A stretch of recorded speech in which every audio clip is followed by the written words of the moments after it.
The name of the report that we've published is Driving to Net Zero Industry Through Long Duration Energy Storage. We have partnered with Roland Berger to produce this report, and it's a really terrific team of consultants. And we actually have Ben Lowe on the phone with us today. So if we do get any really difficult questions, we'll get Ben up here to take the mic and answer those questions. We're taking a little bit more of a broad approach in our analysis, and we're really not just limiting ourselves or only thinking about thermal energy solutions, although that is certainly a focus of the paper. We're also thinking about electrochemical solutions, chemical solutions, and mechanical long-duration energy storage solutions. You're looking at where are emissions coming from at the far left. About 2/3 of emissions are coming from non-industrial applications, and then about 1/3 are coming from industry. And then of those 1/3 of total emissions, we're focusing this report on sort of the 5 highest emitting segments. So things like iron and steel manufacturing, chemicals, cement, food manufacturing, those kinds of applications. They make up about 2/3 of the 1/3 of total global emissions that can be reduced readily by long duration energy storage.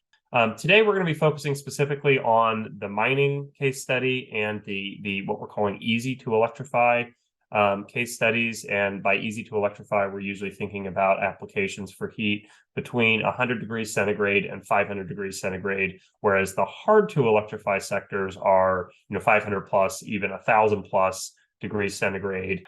Now, diesel is, first of all, an expensive fuel to begin with. And then when you're thinking about off-grid applications, you're also thinking about potential transportation costs, which can also be fairly high if you're in a remote area, hard to get to, that sort of thing. And the case study that we're presenting here is a transition from essentially all diesel fuel to renewables plus a long duration energy storage solution. These are the outcomes and the results of what we found from this particular case study. You're obviously spending capital expenses on retrofitting your mining equipment and your mining machinery that's actually going to move from diesel powered to electrified.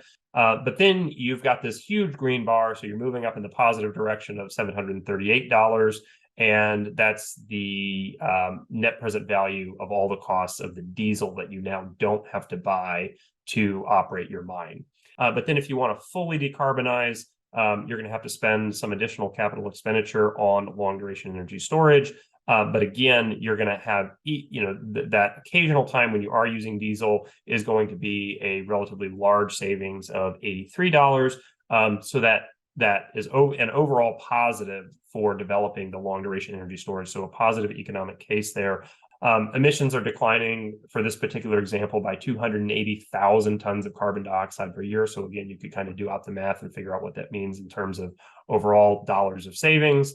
Operating expenses fall by 75%. Obviously, you incur some capital expenses because you're retrofitting your equipment and you're buying new generation and storage. But overall operating expenses, which includes those diesel costs, are falling by a very large amount for this particular mining operation. If you're interested in this report, the LDES Council has put out a few other reports. You'll notice net zero is sprinkled in here a lot. So if you're interested or thinking about decarbonizing or about how to decarbonize, we have a lot of information on our websites. I think the marquee item here is that it involves long duration energy storage. So a lot of excitement about these kinds of studies and this work that we're doing and the work that RTC is doing.